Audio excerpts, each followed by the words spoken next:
दोस्तों, सदियों से ही भारत विदेशी यात्रियों के आकर्षण का केंद्र रहा है। जब भारत के इतिहास की तलाश में प्राचीन दस्तावेजों को खंगाला गया तो उन यात्रियों के बारे में पता चला जो कभी भारत आए थे। इनमें से कई ऐसे भी रहे जिन्होंने न केवल सदियों साल पहले के भारत को देखा, बल्कि उन्होंने भारत को गहराई से जाना भी, समझा और जो पाया उसे दुनिया तक पहुंचाया।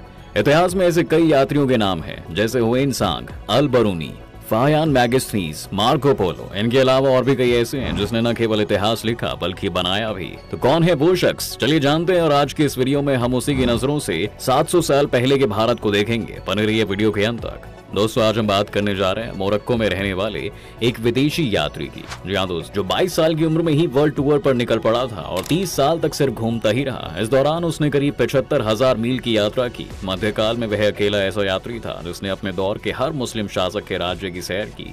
उसकी उस यात्रा में नॉर्थ और west Africa, south eastern Europe, middle east, south central and south east Asia और चाइना शामिल थे। दरअसल दोस्तों, हम यहाँ पर बात कर रहे हैं विदेशी यात्री इब्न बतूता की। दोस्तों, करीब 700 साल पहले 14 जून 1325 को इब्न बतूता घर से हज के लिए निकला था, लेकिन उसे रास्ते में तुनिस के व्यापारी मिले और वह उन्हीं के साथ चल दिया। अल्जीरिया, तुनिस होते हुए 5 अप्रैल 1326 को अलेक्जेंड्रिया जा पहुंचा। यह उस समय दुनिया के 4 बड़े बंदरगाहों में से एक था। 30 साल के लंबे सफर के बाद जब वह घर लौटा तो वह देशवासियों को अपनी यात्रा का हाल बताने लगा, लेकिन किसी ने उसकी बात पर विश्वास नहीं किया। लेकिन 2 शख्स ऐसे थे जिन्होंने उसकी बात को गंभीरता से लिया। वो थे मोरक्को के बादशाह और उसके वजीर, और बादशाह ने उसे काजी के पद पर नियुक्त कर दिया था और बतूता के लिए एक सेक्रेटरी अपॉइंट किया गया, जिसका काम था इब्न बतूता की हर बात को कागज पर उतारना, या यूं कहें कि बतूता की आंखों से 30 साल की यात्रा में उसे शब्दों को पिरोना। और बतूता की आंखों ने जो कुछ भी देखा और महसूस किया वह रिहला नाम के एक ग्रंथ में लिखा गया है। रिहला अरबी शब्द है जिसका मतलब होता है यात्रा वृतांत। दोस्तों, करीब 450 साल तक अरबी भाषा का यह ग्रंथ दुनिया की नजरों से दूर रहा। उसके बाद 1809 ईस्वी में एक फ्रेंच विद्वान इसको दुनिया के सामने लेकर आए। फिर इसका इंग्लिश, उर्दू, जर्मन आदि भाषाओं में ट्रांसलेशन किया गया और रिहला के भारत वाले हिस्से का हिंदू ट्रांसलेशन कर एक अलग बुक बनाई गई जिसका नाम रखा गया इब्न बतूता की भारत यात्रा, जिसका फर्स्ट एडिशन 1933 ईस्वी में वाराणसी से पब्लिश किया गया था। 6 दशक बाद राष्ट्रीय पुस्तक न्यास ने इसे फिर प्रकाशित किया। इसके ट्रांसलेटर दिवंगत मदन गोपाल का और लेख पढ़कर यह अंदाजा लगाया जा सकता है कि इस ग्रंथ का हिंदी ट्रांसलेशन करना कितना मुश्किल काम रहा होगा। उन्होंने इसके लिए गिब्स के किए गए इंग्लिश ट्रांसलेशन के अलावा उनके उर्दू कृतियों, भूगोल की पुस्तकों की भी मदद ली। उन्होंने बड़े जतन से कई चित्रों और मैप्स को जुटाया ताकि बुक को ज्यादा से ज्यादा ऑथेंटिक बनाया जा सके। तो दोस्तों, इस किताब में क्या था और दशकों पहले बतूता ने क्या देखा, आइए जानते बतूता की जुबानी। दोस्तों, ये किताब शुरू होती है सन 734 हिजरी में मुहर्रम उल हरम की पहली तारीख को, जब इब्न बतूता के सिंधु नदी के किनारे पहुंचे थे। बतूता बताता है कि जहां इस वक्त मैं खड़ा था उस जगह को पंजाब के नाम से भी जाना जाता है। मोहम्मद शाह तुगलक का राज्य भी वहीं से शुरू होता था। उस समय की डाक व्यवस्था बेहद चुस्त यानी तेज थी। पैदल व्यक्तियों और घुड़सवारों के जरिए पत्र भेजे जाते थे। केवल चिट्ठियों और सामान को ही नहीं, बल्कि खतरनाक अपराधियों तक को खाट से बांधकर एक जगह से दूसरी जगह पर भेजा जाता था। सिंधु पहुंचने पर मैंने पहली बार गेंडा देखा था। इसके बाद मैं यहाँ पर जनानी नामक नगर से होते हुए सेविस्तान पहुंचा था, जो रेगिस्तानी शहर था। यहाँ भैंस का दूध, काबुली मटर की रोटी और रेग मछली मेन भोजन था। वहाँ से मैं काजी अलाउल मुल्क के साथ लाहौरी बंदर पहुंचा और भगकर ऊंचा होते हुए मुल्तान, जो उस समय सिंधु प्रदेश की राजधानी हुआ करती थी। यहाँ मेरी मुलाकात मुल्तान के हाकिम कुतुब उल मुल्क से हुई। उन दिनों और भी कई विद्वान नगर में ठहरे हुए थे। 2 महीने मुल्तान में गुजारने के बाद मैं दिल्ली के लिए रवाना हुआ और 40 दिन की यात्रा के बाद मुल्तान से चलकर मैं और मेरे साथी अबोहर पहुंचे। यह छोटा सा शहर था, लेकिन मुझे बहुत सुंदर लगा। इसके बाद अबोहर से अबी बकर के रास्ते में एक जंगल में हम पर कुछ लुटेरों ने हमला कर दिया। हालांकि इस लड़ाई में जीत मेरी और मेरे साथियों की हुई। 2 दिन के सफर के बाद हम अजोधन पहुंचे, जहां हमारी मुलाकात बादशाह के गुरु शेख फरीउद्दीन से हुई। यही मुझे सती प्रथा के बारे में पता चला। इसके बाद सिरसा, हांसी और मसौदाबाद होते हुए हम लोग पालम गांव पहुंचे, जो उस समय दिल्ली से महज 10 कोस दूर था। लेकिन जब हम वहां पहुंचे तो बादशाह तुगलक कन्नौज की यात्रा पर गया हुआ था। इब्न बतूता बताते हैं कि दिल्ली उस वक्त एक नगर नहीं था, बल्कि वह एक दूसरे से सटकर बसा शहर था, जिसमें सीरी, तुगलकाबाद, मोहम्मद शाह तुगलक का वसाया जहांपना शहर और चौथा खुद दिल्ली था। और बादशाह इन शहरों के चारों ओर एक विशाल दीवार बनाना चाहता था, लेकिन ज्यादा खर्चा होता देख यह काम अधूरा ही छोड़ दिया गया। इस नगर के कुल 28 द्वार थे। दिल्ली में जिन आर्किटेक्चर्स ने मुझे ज्यादा प्रभावित किया उनमें जामा मस्जिद, कुतुब मीनार और मेहरौली का लौह स्तंभ तो थे ही, लेकिन नगर हौज भी मुझे बहुत पसंद आए। इन्हीं में से एक हौज खास, इनके तट पर 40 गुंबद बने थे। हौज के चारों तरफ गाने बजाने वाले रहते थे। उसने किताब में मूंग, मोठ, लोबिया, धान के बारे में बताया, जो उस समय भी भारतीय भोजन का हिस्सा थे। बतूता ने इस दौरान कुछ समाधियों का भी जिक्र किया।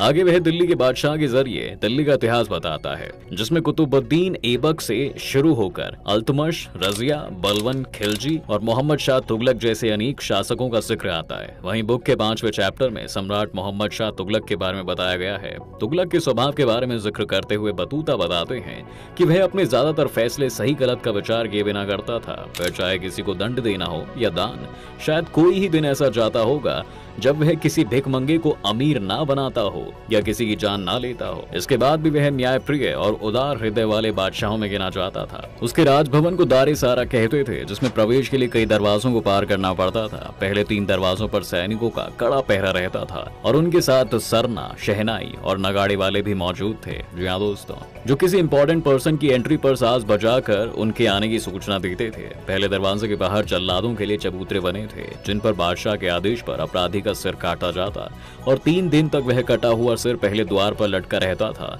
वहीं दूसरे और तीसरे दरवाजे के बीच भी एक बड़ा चबूतरा था। इस पर घोषणा करने वाला व्यक्ति बैठा करता था, जिसके हाथ में एक स्वर्ण दंड और सिर पर मोर पंख लगी एक टोपी जैसे दिखने वाला साफा यानी कि पगड़ी होती थी। तीसरे दरवाजे पर मुत्सद्दी बैठते थे, जो ऐसे किसी भी व्यक्ति को भीतर नहीं जाने देते थे जिसका नाम रजिस्टर में ना लिखा हो। तुगलक दिल्ली पर राज करने वाले बेहतरीन बादशाहों में से एक था। हालांकि दिल्ली को उजाड़ने और फिर से बसाने की नाकाम कोशिश उसके राजनीतिक जीवन की सबसे बड़ी भूल थी, जिसने उसके सारे अच्छे कामों पर पानी फेर दिया और इतिहास में उसे एक सन की राजा के रूप में पेश किया। जब मैं राजमहल पहुंचा तो बादशाह ने मुझे दिल्ली का काजी बना दिया। मेरी सैलरी 12,000 दिनार सालाना तय कर दी गई थी और कुछ गांव जागीर तोहफे में दिए जाने का आदेश भी जारी किया गया। सब कुछ सही चल रहा था, लेकिन कुछ समय बाद किसी वजह से बादशाह मुझसे इतने नाराज हो गए कि उन्होंने मुझ पर पहरा लगवा दिया और जब मुझे आजादी मिली तो मैं वैरागी यानी सब कुछ छोड़कर भिक्षु बन गया और शेख कमालुद्दीन अब्दुल्ला गाजी की सेवा में लग गया था। जब सम्राट को मेरे भिक्षुक बनने का पता चला तो उन्होंने मुझे दरबार में बुलाकर फिर से नौकरी करने की रिक्वेस्ट की और मैंने हामी भर दी। बादशाह ने कहा कि वह मुझे अपना दूत बनाकर चीन के सम्राट के पास भेजना चाहते हैं। पूरी तैयारियों और साजो सामान के साथ मैं और मेरे साथियों का लश्कर चीन के लिए रवाना हो जाता है। तिलवत बयाना होते हुए हम कोल आ पहुंचे, जिसे आज हम अलीगढ़ के नाम से जानते हैं। लेकिन यहाँ पर हमारा सामना हिंदू विद्रोहियों से हुआ, जिन्होंने हमें बंदी बना लिया। वो लोग मुझे मार डालने का मन बना चुके थे, लेकिन जिस बूढ़े व्यक्ति को मुझ पर निगरानी रखने के लिए कहा गया था, उसे मुझ पर दया आ गई और उसने मुझे वहाँ से भगा दिया। इसके बाद मैं 1 हफ्ते तक इधर उधर भटकता रहा। भूख और प्यास से मानो जान निकलने को थी। ऐसे हालात में मैं कोल से 2 कोस दूर बसे गांव ताजपुरा जा पहुंचा, जहां मैं अपने साथियों से मिलने में सफल रहा और हम फिर एक लंबी यात्रा पर निकल पड़े। कन्नौज, ग्वालियर, चंदेरी, उज्जैन होते हुए हम दौलताबाद पहुंचे, जहां उन्होंने देवगिरी दुर्ग के दर्शन किए। उस दुर्ग की खासियत ये थी कि उस किले में इतने बड़े बड़े चूहे थे कि बिल्लियां तक उनसे भयभीत रहती थीं। फिर दौलताबाद से हम लोग सागर, सागर से खंबायत और खंबायत से कावी और कंधार पहुंचे। कंधार वो जगह थी जहां से मेरी यात्रा का अगला चरण का शुरू हुआ था। यहाँ जागीर नाम के जहाज से हम लोग समुद्र यात्रा पर रवाना हुए। 2 दिन बाद हम पैरम और फिर कोका नाम की जगह पर पहुंचे। वही कोका जिसे आज गोवा के नाम से जाना जाता है। यहाँ से 3 दिन बाद हम संदापुर द्वीप पहुंचे। संदापुर से हानौर पहुंचे। वहाँ पर हमने बिना सिले हुए कपड़े पहनने वाली औरतें देखी, जो बेहद सुंदर थी। वहाँ पर हमने लड़के और लड़कियों की पाठशालाएं भी देखी, जो बेहद अनोखी थी। शिक्षा की ऐसी व्यवस्था मुझे कहीं और देखने को नहीं मिली थी। 3 दिन बाद हम वहाँ से मालाबार के लिए चल पड़े। मालाबार के बाद मैं और मेरे साथी चीन यात्रा के लिए जहाज में आगे बढ़े, लेकिन समुद्र में ऐसा तूफान आया कि हमारा जहाज बंदरगाह से दूर जा गिरा और नाव चलाने वाले मल्लाह जाति के लोग हमारा सारा सामान और दास दासियों को लेकर चले गए। इसके बाद मैंने समुद्र की बजाय जमीनी रास्ते से कोलम जाने का फैसला किया। कोलम चीन के पास में था, इस वजह से वहाँ चीनी लोग बड़ी संख्या में आते थे। लेकिन फिर मैंने जहाज के मिलने तक हानौर वापस जाकर बादशाह के पास रहने का फैसला किया। कुछ महीनों बाद मैं कालीकट पहुंचा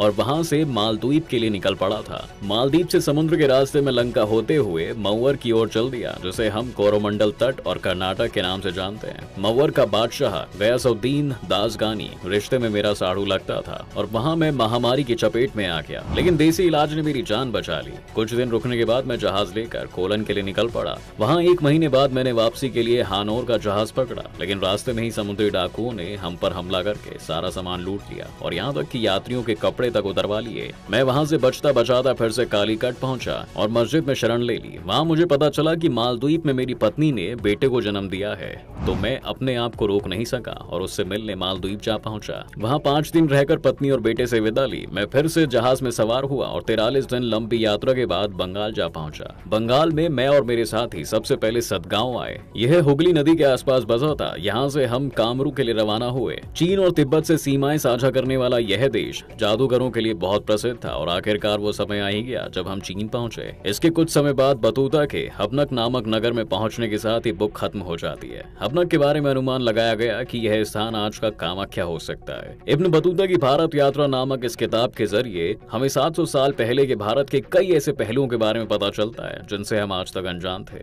दोस्तों, किताब की शैली इतनी जीवंत यानी कि जानदार है कि बार बार लगता है जैसे चीजें हमारी आंखों के सामने ही घट रही हो। हालांकि इस बुक की बहुत सारी लिमिटेशंस भी हैं। सबसे बड़ी प्रॉब्लम यही है कि आप इसे एक ऑथेंटिक हिस्ट्री की तरह इस्तेमाल नहीं कर सकते, क्योंकि बतूता ने इसे अपनी मेमोरीज के बेसिस पर बोल बोल कर लिखवाया था। तो इसमें कई जगह चीजों के सीरियल में होने की कमी महसूस होती है, यानी चीजें एक सीरियल में नहीं है। कई जगह कुछ चीजें छोटी सी लगती हैं तो कई जगह चीजें बनावटी लगती हैं, यानी ऐसी बातें जिसे बढ़ा चढ़ा कर कहा जाता है। इसके अलावा इसमें बहुत सारी ऐसी जगहों के बारे में बताया गया है जिनके बारे में ठीक ठीक अंदाजा लगाना मुश्किल है कि आज वे कहाँ हैं या तब कहाँ रही होंगी। हालांकि ट्रांसलेटर मदन गोपाल ने ज्यादा से ज्यादा रेफरेंस देने की हर पॉसिबल कोशिश की है, लेकिन इसके ट्रांसलेशन को भी 9 दशक बीत गए हैं और इस दौरान भारत की ज्योग्राफी यानी भूगोल बहुत बदल चुका है। अब दोस्तों, बुक का मजा लेने का सबसे अच्छा तरीका यही है कि इसे एक हिस्ट्री की बुक की बजाय एक यात्रा वृतांत की तरह पढ़ा जाए, तभी यह आपको एडवेंचर लगेगी। दोस्तों, आपको कैसी लगी इब्न बतूता की भारत यात्रा? क्या आप भी बतूता की तरह पूरी दुनिया घूमना चाहते हैं? कमेंट जरूर करें। वीडियो को लाइक, शेयर और चैनल को सब्सक्राइब करना ना भूलें।